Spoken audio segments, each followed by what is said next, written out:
Oof. All right. Okay, like I said, my name is Cody, and oop, one second. You love Python. Oh, okay, so some of you guys know about Python already a little bit.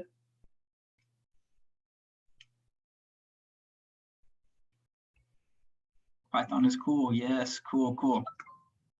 Okay, I'm gonna share my screen with you guys.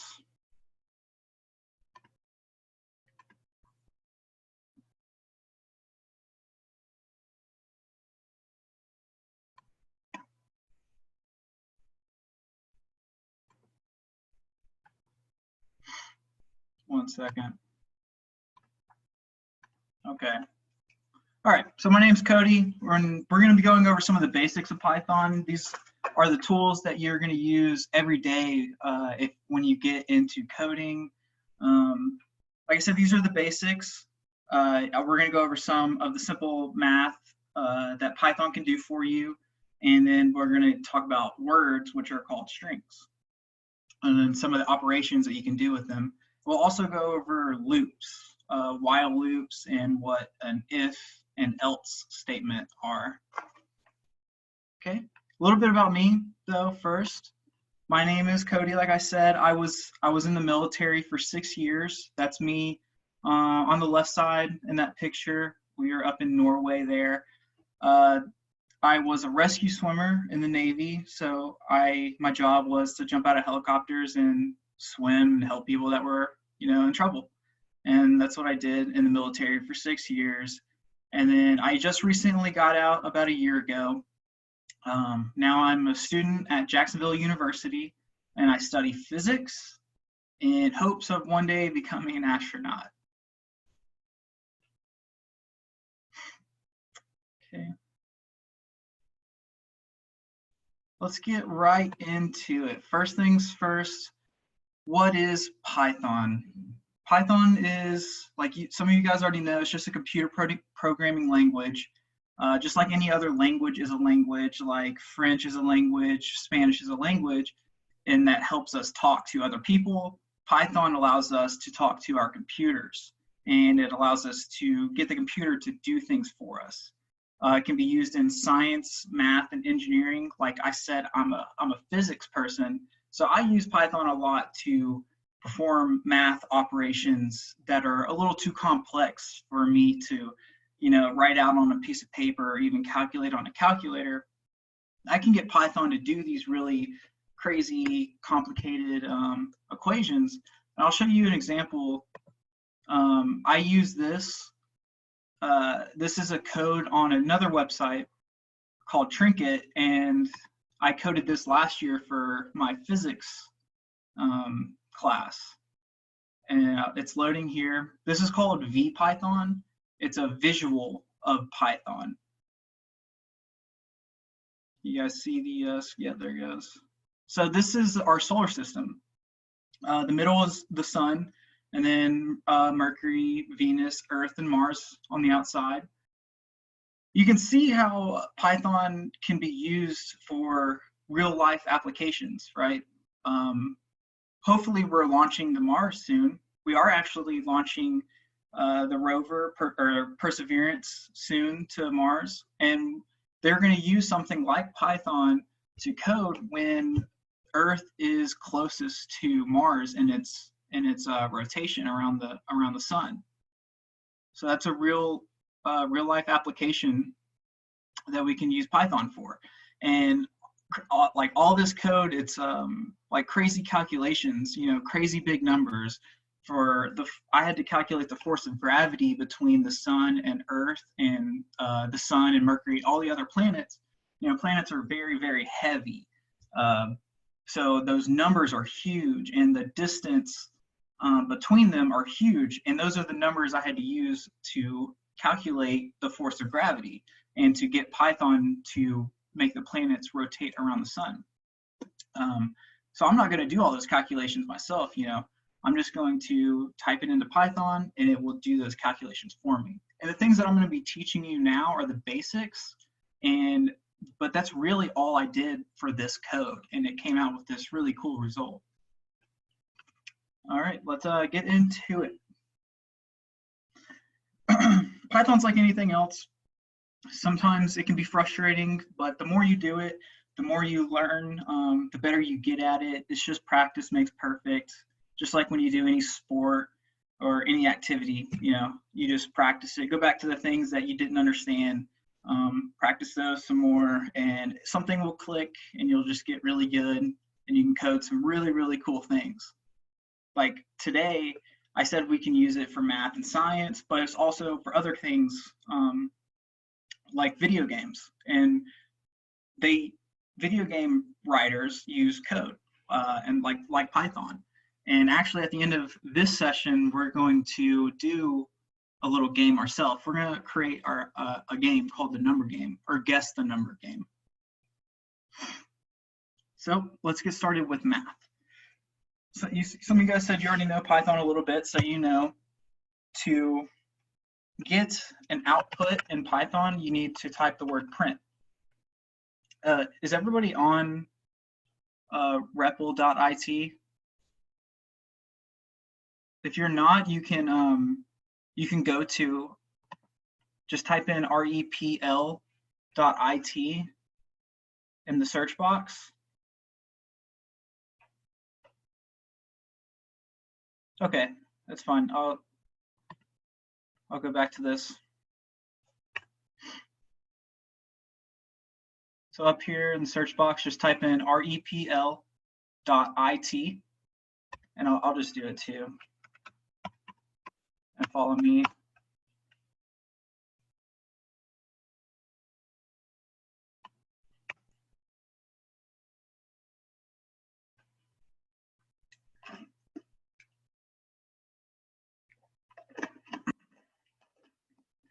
Okay, so it'll take you to the home page here. Start coding, click that button in the middle. And Python, I don't know if it's the first one for everybody, but if it's not, just type in Python where it says language. And then click it, and then create REPL. And it should bring you to the coding page.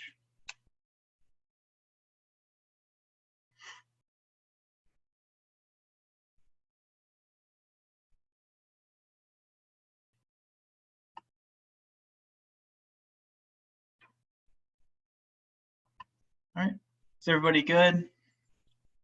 Everybody on the website? No?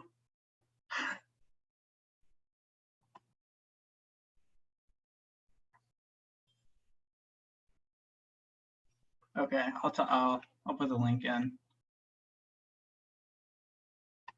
1 second.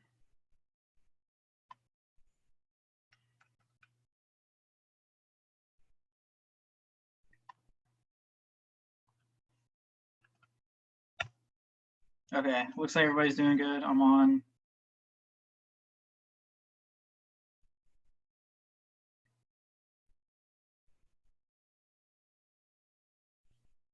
Okay, so once you get to the REPL website, click on the code, type in Python. All right, I'm getting thumbs up. Awesome. All right.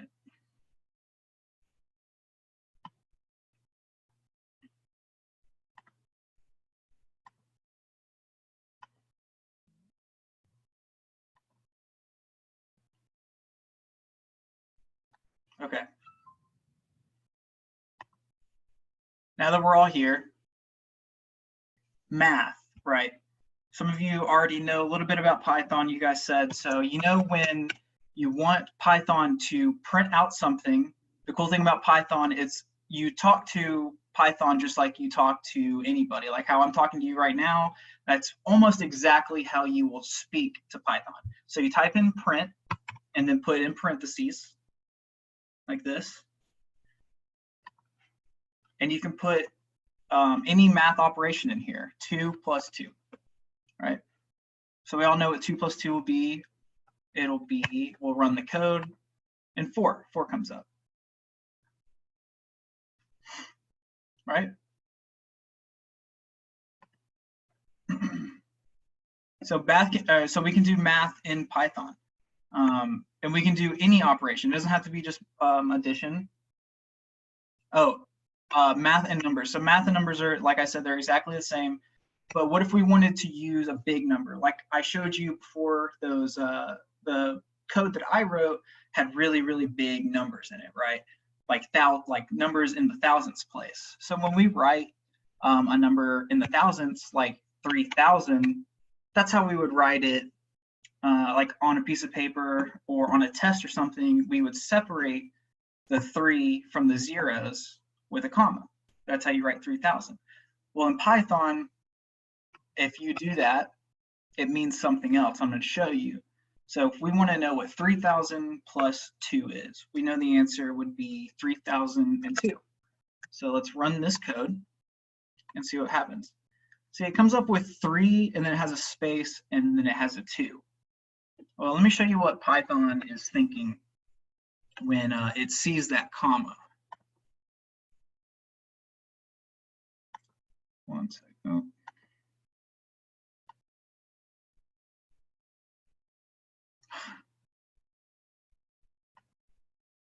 I don't know why this, okay, there it goes. Okay.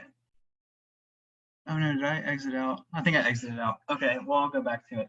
But when Python sees the 3 in here, you have 3,000, and we wanted to add it to 2. 3,000 plus 2. Well, it saw this 3, right? And then it saw this comma, and then it saw the zeros. So when it sees this comma, it separates 3 from the zeros.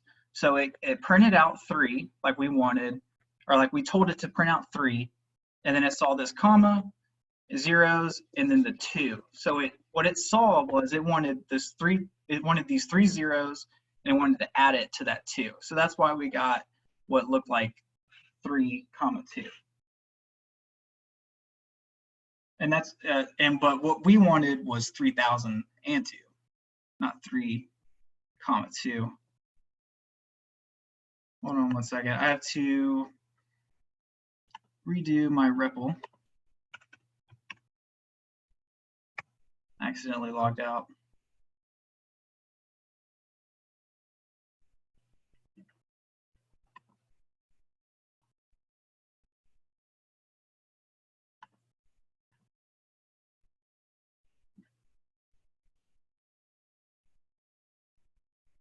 Okay.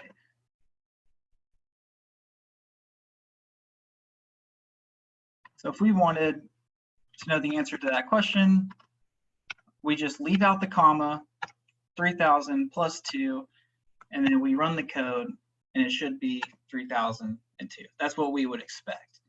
Now, we can use commas for things in Python, okay? If we wanted to know what 3,002 was, but we also wanted to know what another operation was, like 3 plus 5, we can separate it in the same line here, 3,000 plus 2, and then we have this comma, and then we want to know what 3 plus 5 is as well.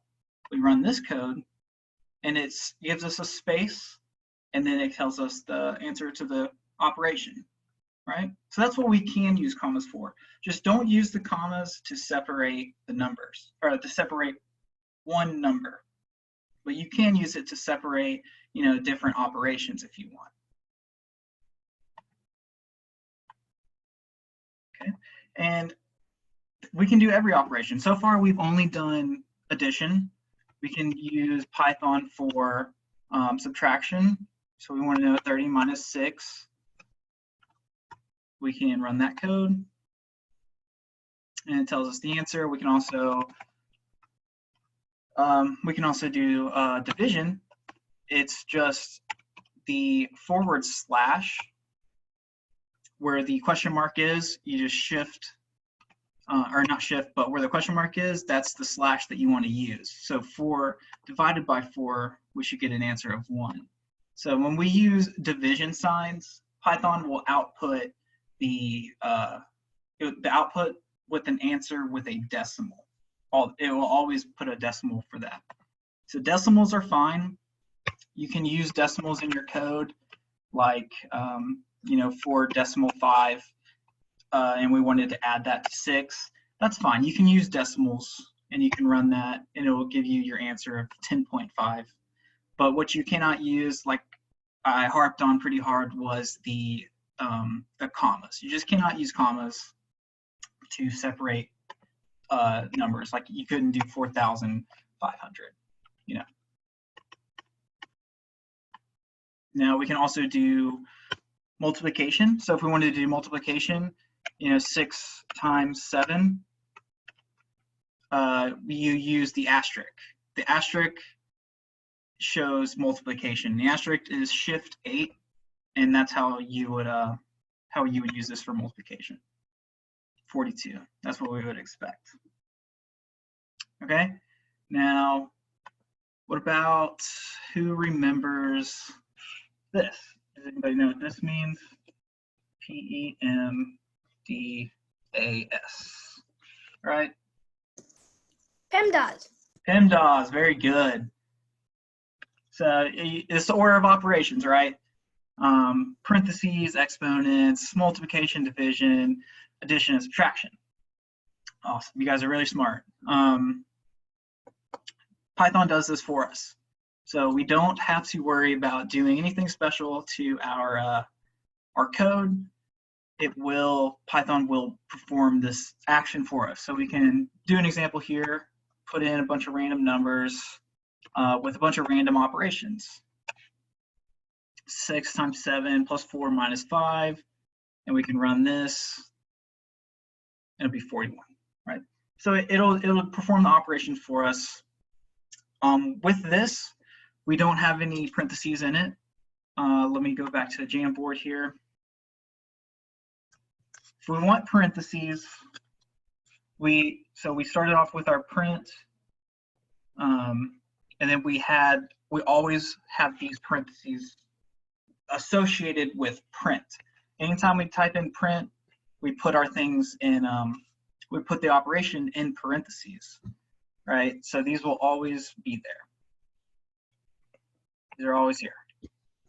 And then if we have our operation that we want in here, like 5 plus 4 plus 3 minus 2, if we wanted, like the question that our textbook is asking us makes us do these first, they put these in parentheses, that's okay.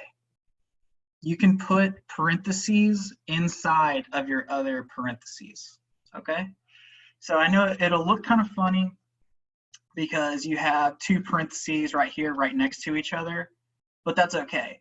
Python will know that these 2 outside parentheses are together and these 2 on the inside are together as well, right? So you can do that. Unless we can go back and see how that looks. Like on this one, I'll add a few things, times 9. So on the outside here, I can put more parentheses in. And even though there's 2 parentheses right next to each other and it looks kind of funny, you can still run that code and it'll still come out with an answer. And it just so happens to be 1. Okay.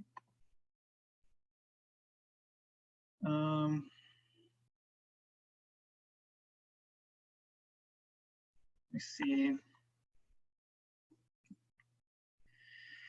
Next, let's talk about exponents. So we talked about a bunch of the math so far. This is really kind of the last thing about the math. Exponents, we know like 2, we want to do 2 squared. So 2 raised to the 2, we know that that means 2 times 2, right? So this, with a 2 raised to a little 2, we know that that means 2 times 2. Well, we don't really have a button on our keyboard that has a little 2. How do we tell Python that we want to raise a number to another number? Well, there is a way we can do it. You're not going to, when you have Python, like if you had 2 raised to the 15th power, or you're not going to write 2 times 2 times 2, like all the way to 15, right? Like that's way too many 2s. You don't want to type all those 2s. So all you have to do is you put your 2 and then you put 2 asterisks, the multiplication thing, the shift 8, and then you put the number. So that is the same thing right here, is the same thing as this. And I'll show you that next. We can erase this. So we start off with our print always, and then we have our parentheses. And we wanted to know what 2 raised to the 15th power is. So 2 exclamation points, or I mean not exclamation points, but asterisks, 15. And that will give us our answer, huge answer, 32,768. So that's just 2 times 2, 15 times. And that's how you would use exponents. Now there's also what we call, they're called Boolean statements. It's a funny word, but they're greater than or less than statements. Python can do those too. And Python will tell us if this is true or false. Here's what I mean. So we have 6, and we want to know, is 6 greater than 4? Let's run that. And Python tells us, yes, it is true, right? We can use, and if it's not true, what will it say? Let's see what it says. So is 6 bigger than 9? I can run that. No, it's false, right? And there's also other symbols, right? So they're just like the symbols that you're already familiar with. We can do another one.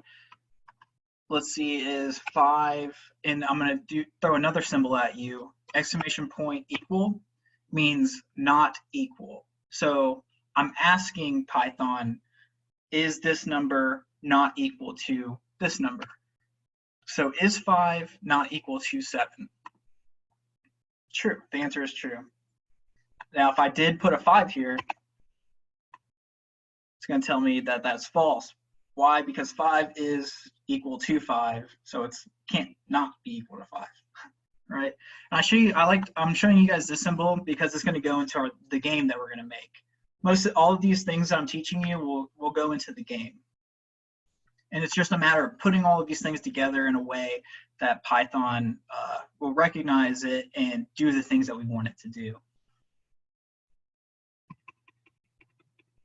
There's some more symbols. I'm going to show you.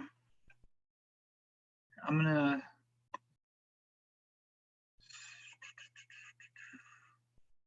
to stop sharing for a second and see if there's any comments. Oh, sorry, I haven't been reading your comments. So I'm going to look at them, make sure nobody has any questions. Python is smart. And the game that we're going to be making is called the number game, or guess the number game. I'll explain more when we get to that point, but I'm just teaching you guys the basics right now so that you can make the game, that you'll understand how it's working. Okay. Now let's go back.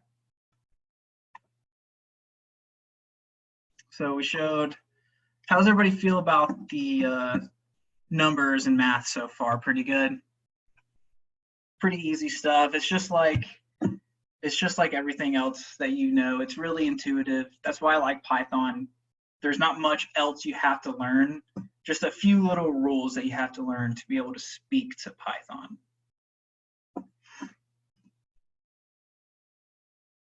Let's see. Everyone feels good, good, easy. Yep, it's all super easy stuff. Python's really cool because you can, these really basic operations that we're learning, you can plug in huge numbers, huge calculations, just like what I showed you with the solar system. Those are huge numbers, and Python just does those operations for us. Sorry, yeah, I don't know, how do you access the chat while you're sharing.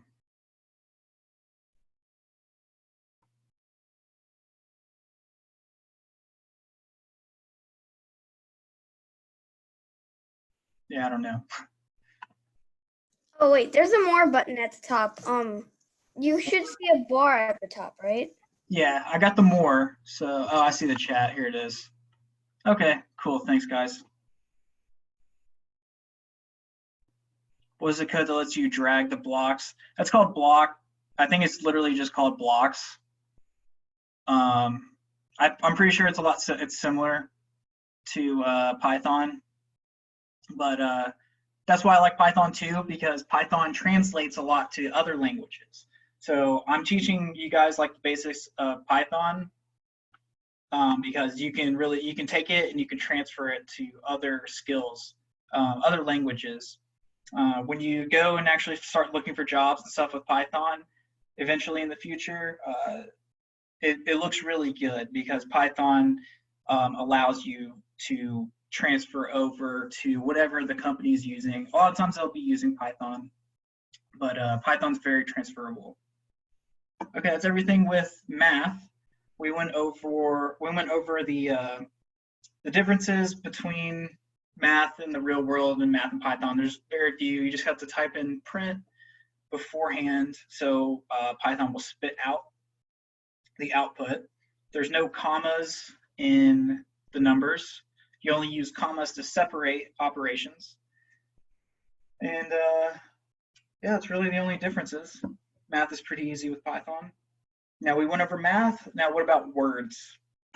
How can we make Python print out words? I know.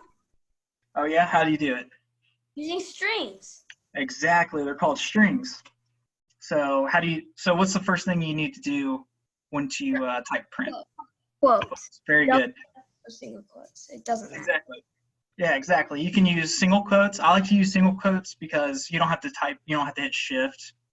So put quotes in, type whatever you want.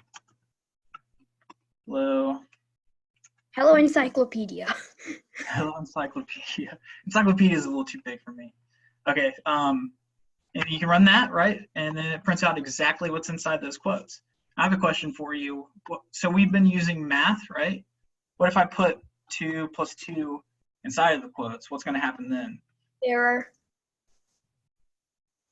It's going to give you any. Oh, wait. It's going to print 2 plus 2. It won't do the operation. Exactly. Yep. So that's something you have to remember sometimes. If you put anything that you put inside of quotes, inside of double quotes, it will print out exactly what you put in there. What's up? Seamus, you have a question, bud? One. Print Orion. Orin. It pronounced Orin. It's okay. Sorry. Okay. Orin is 9 plus 1 each, and that if you plug in that into the Python code, it'll say Orin is 10.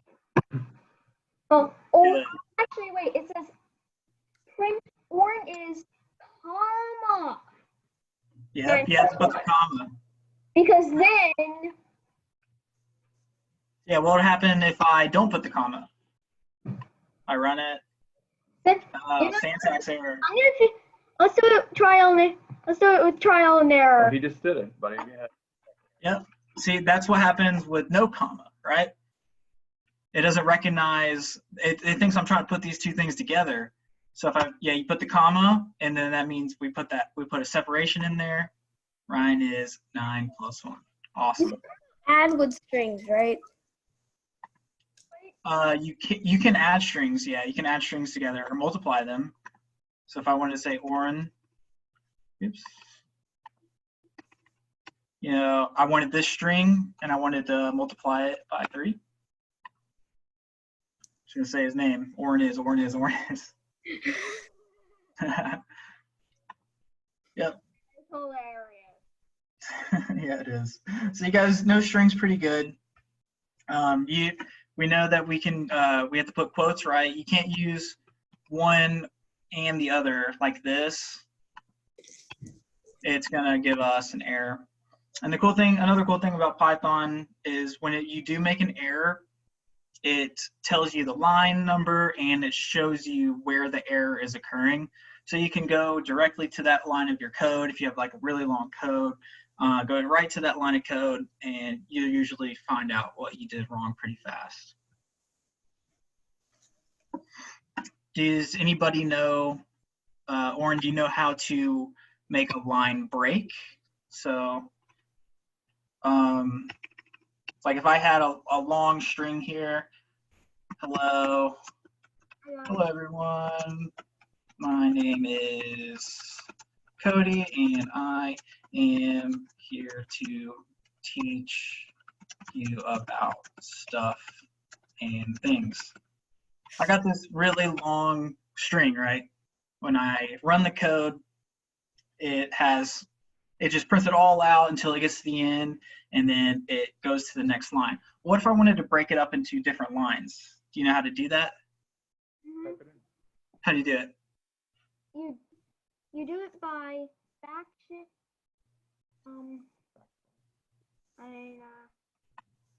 Yeah, I think you had it. This comments down here. Yep, right. That's a forward slash with an N, exactly. Backslash. All right. Yeah. Yeah. So yeah, you're right. Backslash N. It stands for slash new. Very good. What's that? You know, but if this wasn't iPad and we were writing down out a memo in Python, Yeah. then backslash n would equal enter. Very good. Yep. Enter, Awesome. enter, return. Yep. Or return. Yeah. Awesome. Very good. Very smart. Basically, like so, like. Doop, doop, doop. Mm-hmm. So instead of going like this, Yep. it'll just go boop, Yep. Right. so on and So- so on. So let's see what it looks like here. So we Yeah. put the backslash N or enter. Now let's run it. I put it in between everyone and then my name is. See, yep. It breaks up into a line. And the thing to remember about this, sometimes I mess up, is I put the backslash N outside of the quotation marks. So if you put it outside of the quotation marks, you will return with an error. So remember to keep them inside the quotes. If you usually make that mistake when you want the break to be at the end, which in our game we'll be putting breaks in at the end of our sentences. So if you want to break at the end, it has to be inside the quotes. All right. Oh, that would be cool. What's up? I just thought, what if we could, like, code? Mm-hmm. What if we could code our? What if we could, like, send our code to other people in Yeah. like pictures and stuff, and then someone plugs that into Python, and then you did a manual decryption of that, things will get pretty cool. Yeah, you can get pretty cool with Python and coding. Yeah, it sounds like you're gonna have a pretty good career in coding. Actually,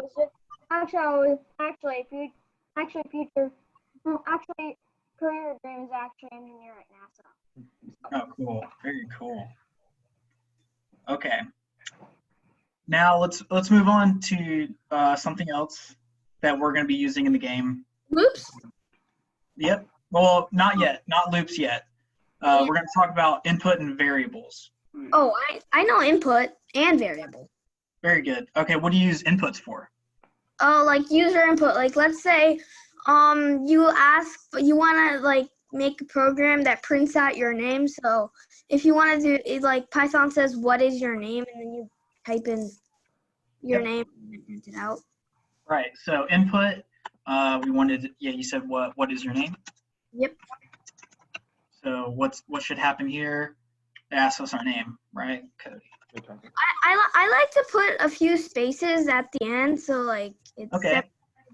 What else? But what else that we like just talked about can I do? Because slash it looks crazy, right? A name, Cody. You could put. We like you can said, we you could could put. print prompts out. Yeah, but like if you just \n, oops, not next. Control enter, it'll just break the line, and it looks a lot cleaner.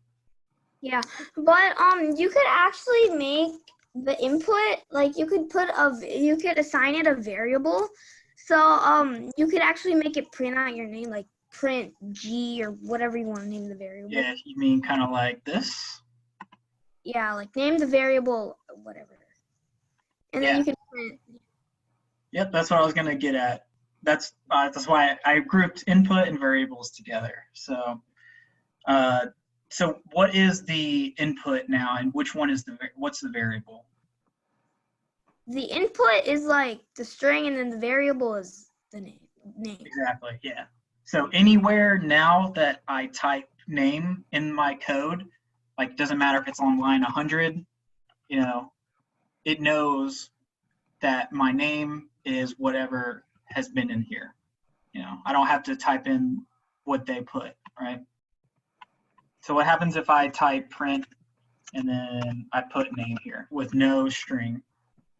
That it'll print. It'll print what? It'll print your name. Okay, yeah. So I haven't told it, or it'll print whatever I type here, right? Yep. Well, why don't you do your name is plus equals the name? It'll do your name is Cody. What'd you say?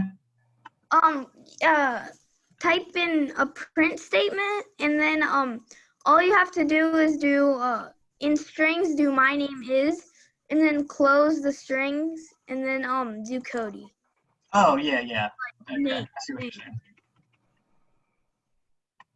Yeah, it's the same deal. Okay, so you guys seem like you're We pretty figured well. out a way to get the computer to talk to us and make the code ask us questions. Yeah, we can do that too. So you wanna know what? So it's down here in the comments. This is what we just did.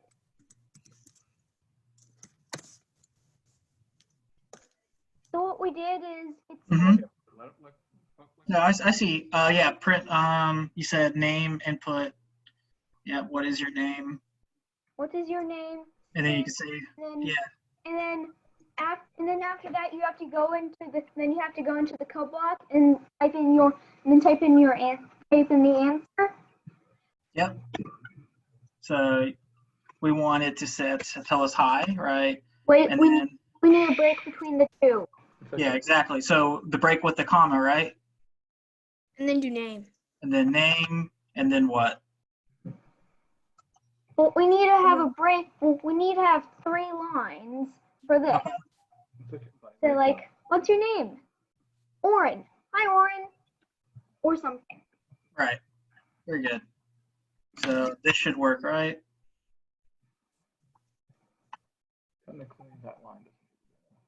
What is your name? Well, this is just an idea. Yeah. See? And then Yep. like, if you had coded a ton of stuff in it, then it would be like, then it could be kind of like then it could be kind of like a series of questions like, what's your Yeah. name? Oren. Hi, Oren. Yeah, exactly. So it's What's like when you play video games and you're playing the story. Oren. Exactly. Yeah. You're playing the story. That's what the coders did. They wrote code just like this, and when you play the game, the computer character asks you your name, and then after you do that, the computer always remembers your name. And that's exactly like you're already on it. It's kind of like it's kind of like it's kind of like the beginning of a chat. Exactly. What's your name? They set your name to a variable. What? They set your name to a variable. Let's say That's what we just did. Name 1 or something. Name 1, name 2, name 3 or something. Yep. That's exactly what we did. We can have Like- 100 different variables with 100 different names. now that you think about it, it's kind of creepy when they store your name. I know, right? They store It would everything. be even creepier if we had programmed it to not just print, but to speak. Mm. That would be super creepy. You Yeah. can do that by installing some kind of module. Then But- it would be, yeah. But I mean, I've tried that. It doesn't work for me. Yeah. Well, like I said, keep practicing. You guys are gonna be so much better at this than me. Okay, so we talked about variables and inputs. So you guys have a really good handle on that. What's up, Seamus? Or Oren? Yeah. So like, what if for the what if the module idea? What if we had just tricked the computer to think print is speak, and we don't have any screen, but we do have a speaker, and we rewire the print into the speaker there. Then You should try it. You should and try it. then we could You have to also find have a the microphone. library for that.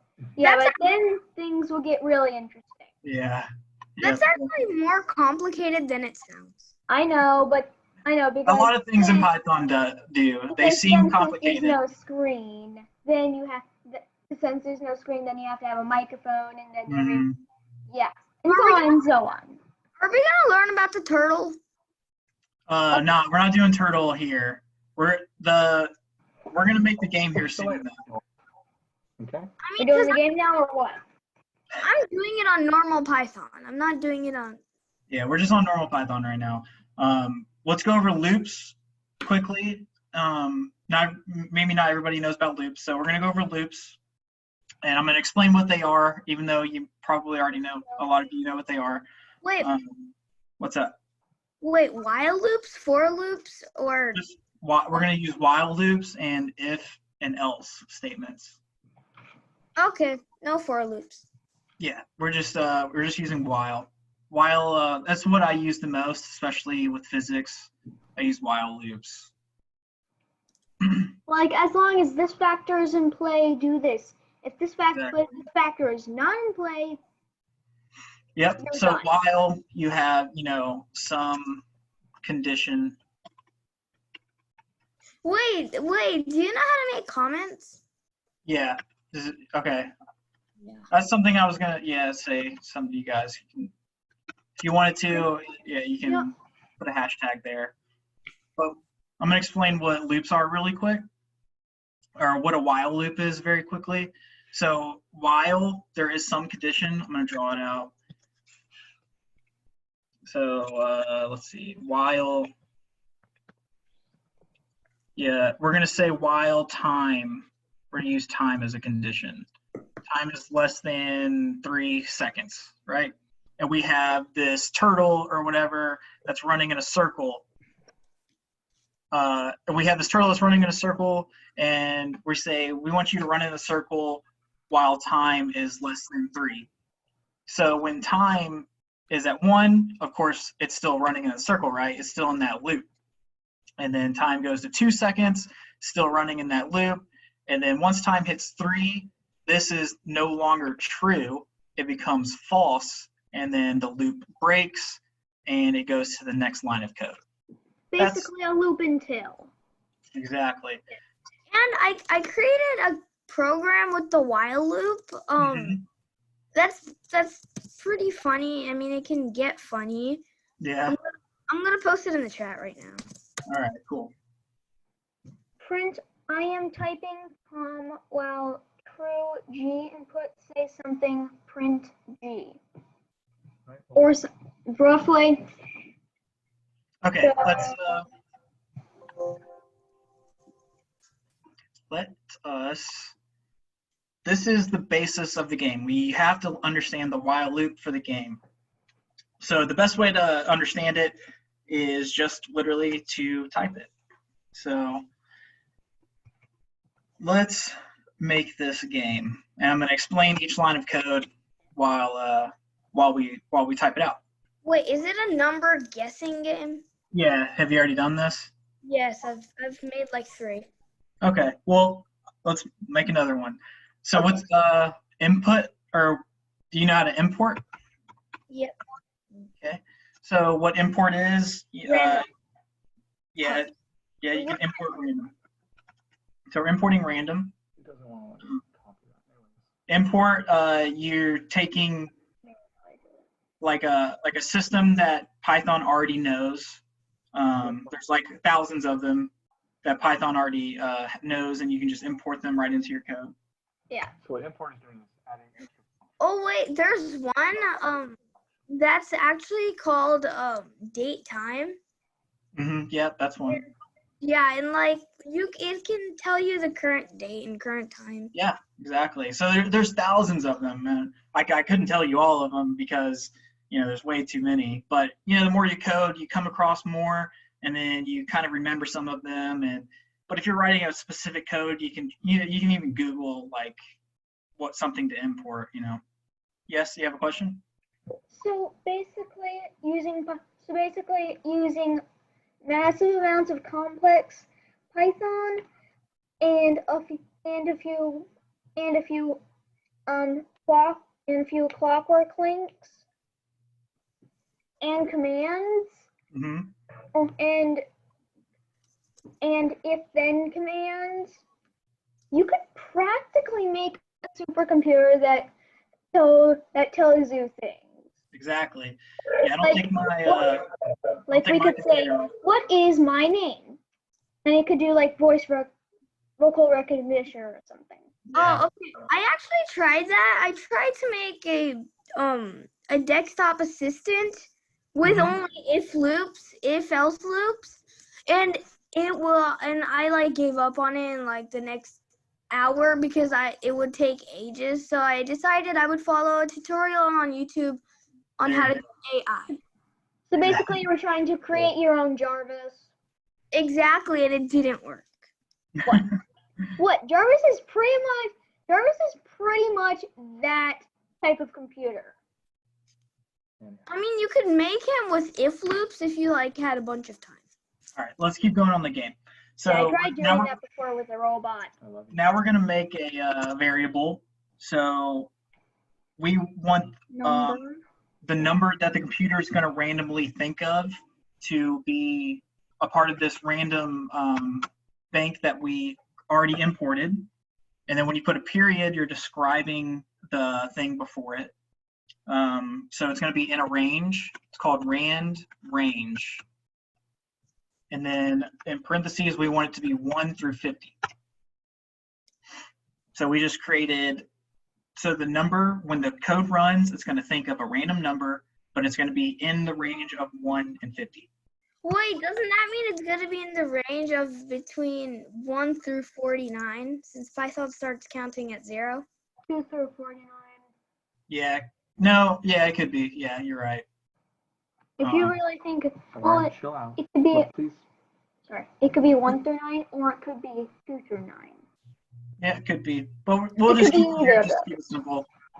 And now, It could start as 2 or 1. So yeah. yeah. So don't guess 1 or 50. Let's start. Okay. So your guess, we want it to be an integer. So we're going to type int parentheses, and then this is where our input comes in. We want the input we want to tell them to guess the number, right? Whoever's going to play our game. So hey, guess. That has to be a string, right? Yep. Guess a number between 1 and 50. Or I guess we won't tell them to guess 2 through 49. We'll try to trick them. And then here we're going to do the \it. So when they can type their guess underneath the number or underneath the string. So far we've imported a random numbers list. We narrowed it down 2 through 49, and then we made an input their guess, and it has to be a number. That's where this int comes in. Okay. Let's give it a game. Hold on. No. Now, Is that while loop gonna happen? Yeah. now that we make a while loop, Yeah. Everybody ready to make the while loop? All right. What's the first thing I do? While. yes, and Okay. then Guess something. guess is not equal to number. Yeah. Very good. Not equal to the number. All right. And then Don't forget the colon. Yeah, make sure you have the colon, and then if this automatically does it for us, but make sure it's tabbed underneath the while. there's actually a mistake here. What's That's on up? super chat. Okay, so when you make the variable guess, it should be in the while loop because it's only going to ask you to guess once. That's good. But before the while loop starts, I want them. I need it there. Right. To make So it, you're onto something, but we're about to get to it. Okay. Now we need an if statement. Any ideas? We're gonna say if what? It's one of our variables. if guess Okay. is greater than Yeah, I like that. number. Yep, greater than the Wait, number. how about not equal to? So that's what our while loop is, right? Well, if it's not equal to, then won't it always be printing like whatever you want it to print? Like Well, if you'd have to choose the. Oh, One. sorry. So inside the while loop, if their guess is greater than the number that the computer's thinking of, then what? then it needs to print too high. Yes, exactly. Oops. And then add an well, don't we need else if? Not yet, If then else. because they haven't guessed yet. Am I correct that it's if then else? Hold on. And basically what that block says is, if this factor is true, do this. If otherwise, if not, Yep. do this other thing. Okay, so earlier you said we need our input inside the while loop, right? Yep. So let's just copy and paste this into What? our while loop. I have couldn't we do this like at the beginning set guess to 0? Guess. Don't Yeah, just name it, just give it a random. Yeah, you could. I like putting words with it just because it helps me remember if you're writing a big code, you know. Yeah. Yeah, so you can put anything. You can put it X, Y, Z. It doesn't matter as long as you remember it. It's fine. But I like to assign it a tangible like word almost. It doesn't work. I have a typo. Oh. Okay. So now we need an else. So we created the loop for if they guess the number too high. What if it's less? The only other option is they guess a number that's too low, right? Yep. So now else. But if you actually want to print the you got it or like the you win thing, won't you need an else if? Yeah, you guys are always thinking ahead. This is our if. If we have our if and then we have our else. So now we need to define the else. Else So too low. exactly. So else, I guess a big number.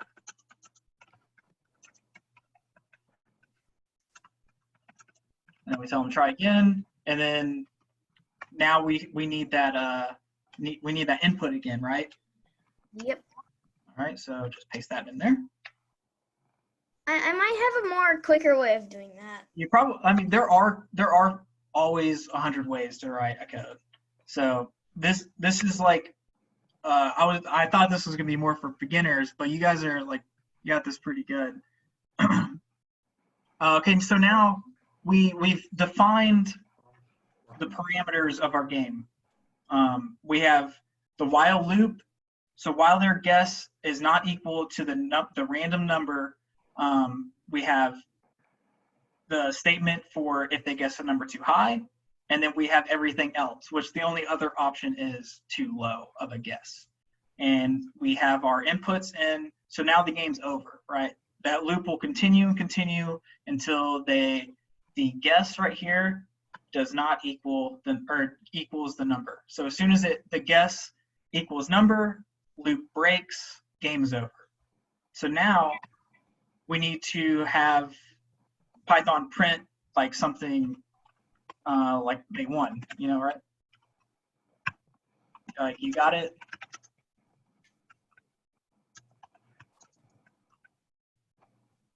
So has anybody seen any mistakes with the code? Any questions with the code? Any questions in the comments?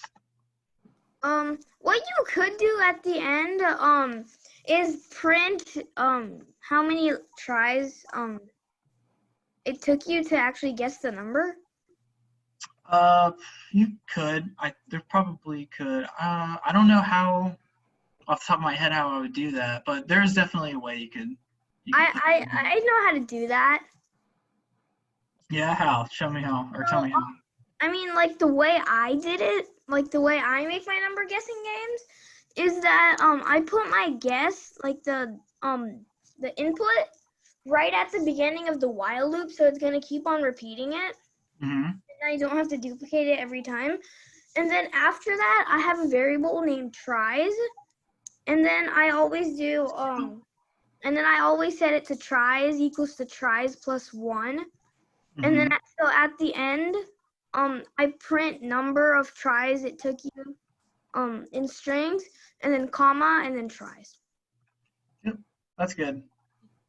But for now, we're just making a game. Yeah, you can add more things to it once you. So not everybody is well versed in Python.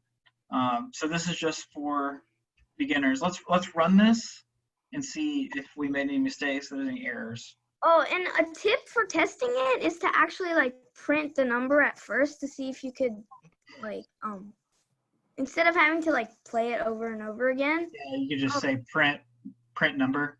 First, like, yeah, print the number so it's a lot easier. That's what I like to do. Okay, so in the chat, somebody give me a number to guess. 13. I got 30 here. I'm gonna guess 30.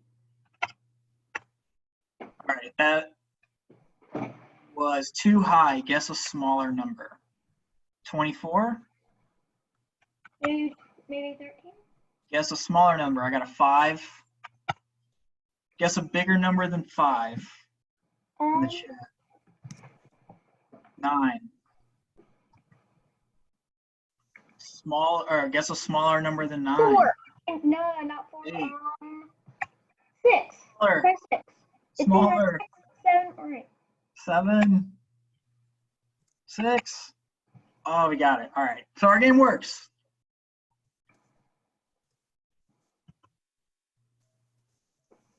All right, let's go over this code for everybody.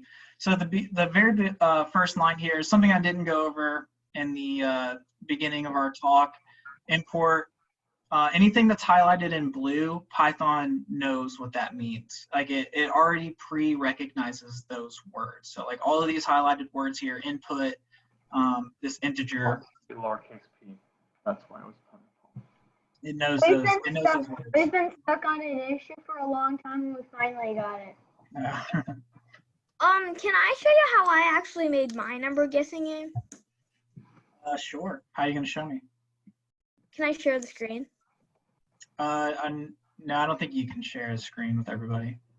Oh, dang it. But I'll post yeah, the there's more than one way to skin a cat for sure. You can. There are other ways to make like this game. This is how I like to make it. It's really simple and straightforward. All you have to do is assign 2 variables. So we went over what variables are in Python. We can make a guessing algorithm to figure it out. Mm-hmm. So variable, anytime a variable is just assigning a word with any meaning, right? So anytime I type number now into my code, it highlights here. It knows that that word means this random range of numbers. Okay. Same thing with guess. Guess is a variable. Now, anytime I type guess into my code, it knows that guess is going to equal, with this equal sign, it's going to equal whatever the user inputs in here. And that's what an input is. Anytime you write an input, you're asking the user for an input. So you're usually asking them a question, and whatever they answer, that is their input, right? So in this case, our input was guess the number, and whatever number was their input. This was fun. Cool. And then we went over while loops, what while loops are. While loops are, that explanation I went like with the rabbit chasing its tail around in a circle. It's going to keep doing that until whatever we put here in the statement becomes not true. So like in this case, it was as long as the guess did not equal the number, the while loop was going to continue and continue and continue, right? And then once they guessed the number, the while loop was no longer true because the guess equaled the number. And then after the while loop is broken, it goes to the next line of code, which in our case was 13. And the next line of code was to print a string. And remember, the string is just anything inside of quotation marks. It's words inside of quotation marks, right? And then we went over the if and else go inside of our loops. Those are the parameters of our loop. If the guess, in our case, the guess was bigger than the number, then this happens. That's what if is. It's if this is true, then this happens. And then if anything else was the case, then this happens. That's what the if and else statements are. Does anybody have any questions over anything that we went over with from the math to the strings, variables, and loops, or anything inside the number game? You can tell me in the comments, and I'll try to answer your questions.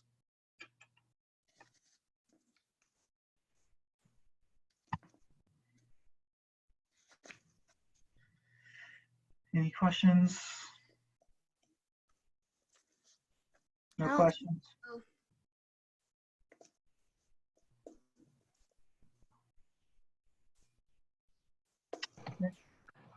I just got one cool idea. Okay. Remember that planet algorithm you had? The planet? The planet Oh, one? planet. Yeah. What if you had slowed it down to real time? What if you had slowed down every dot to real time, and then you could like send it to NASA for like, here's when we should launch this, and here's when we should launch that. Yeah, I'd love to. But I think they're using a little more advanced. But it does work. It does. Like I could absolutely calculate the exact time we should launch. How did you get the sun to look so shiny? That's just how VPython is. If you guys want to try VPython, I don't know if you've ever heard of Trinket. I'll try. Did you do that with the turtle? They have turtle here on Trinket. No, I mean, like, could you do it, like, I'm using idle right now. I don't know. But something you have to try out. I only really know Python and VPython. That's what I use the most. I mean, I'm using, like, the Python that you have to download. Oh, okay. Yeah, you should be able to do it there. I don't know about this. Like, I don't know about VPython. VPython, the only source I know that uses VPython is Trinket. Oh. Well, I mean, I really don't care about how the graphics look as long as I have a working solar system model thing. Right. Yeah, these graphics aren't that great, but yeah, it works for you. So, yeah, so like for an example, we're talking about the math. That's what I use. Mainly use Python for math because these calculations are so big. The main line of code in this was this line right here. So it's the force of gravity is what makes all the planets rotate around each other, right? So it's the gravitational constant multiplied by the masses of whatever objects that you're calculating. Most for our solar system, I just use the sun to each planet, right? So those are huge, huge numbers, the mass of the Earth and the mass of the sun. And then you divide that by the distance between them squared. So those are huge numbers, and that's just an example of math in Python that I don't even have to know what the answer is, and it still works. And then I can still get the results that I want. I can still get the rotation of Earth. If you sat here and watched it, it would rotate 365 times before like Mars went around twice, or went around half that. So it actually works out perfectly fine without even knowing the answer to these questions or knowing the answer to these calculations. I have never heard of all of that math that you just talked about. Yeah, that's advanced. It's Newton's, gravitational law. So don't worry about that.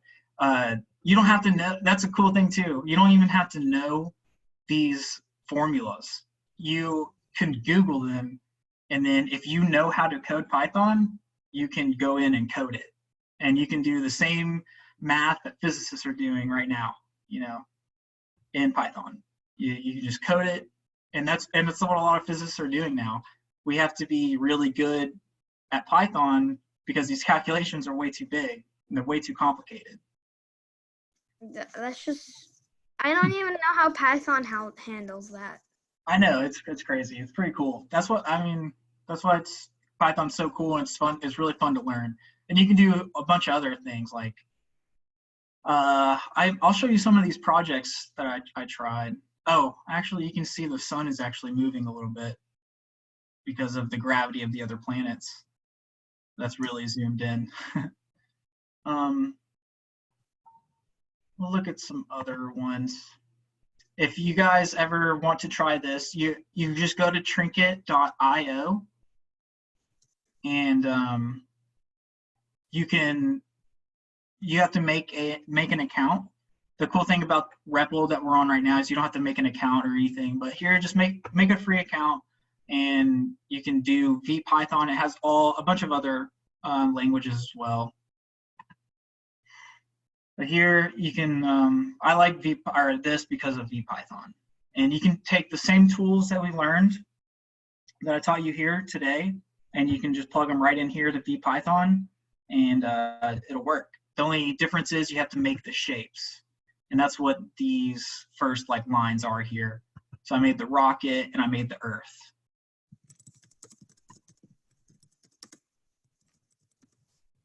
And there it goes. Oops.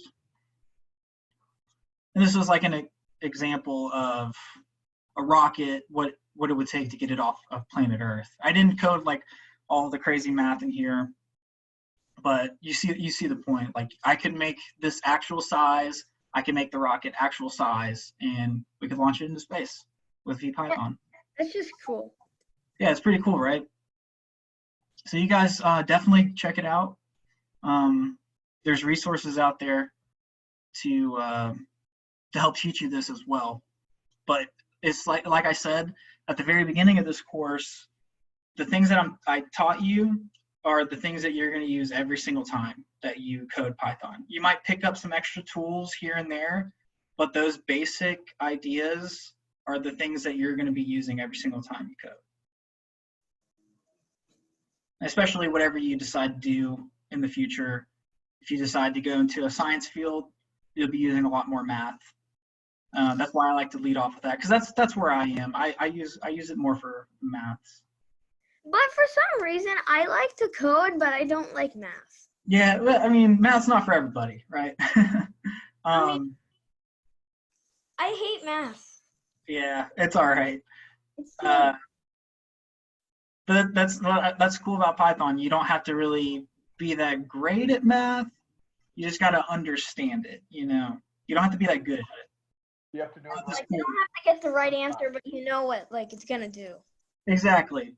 And you can even just Google a formula, put it into your Python code, and then plug in whatever numbers you need, and it'll just pop it out for you. But if you ever go to like a Python interview and you actually need to answer the question, which would never happen, but Yeah. Well, as long as if you go to a Python interview and you show that you can get the answer through Python, you got the job. yeah. All right. Yeah. Minecraft coding is like coding, but with JavaScript. Yep. I had a teacher that used Minecraft coding to show us some stuff. I actually had my a friend he taught me how to actually like hack sort of Yeah. Minecraft with Python. Wow. I mean, I don't know how he did that, but he actually made sheep fall from the sky 24/7. Nice. Okay, everybody. That's really all I had to teach you. If you guys don't have any questions about any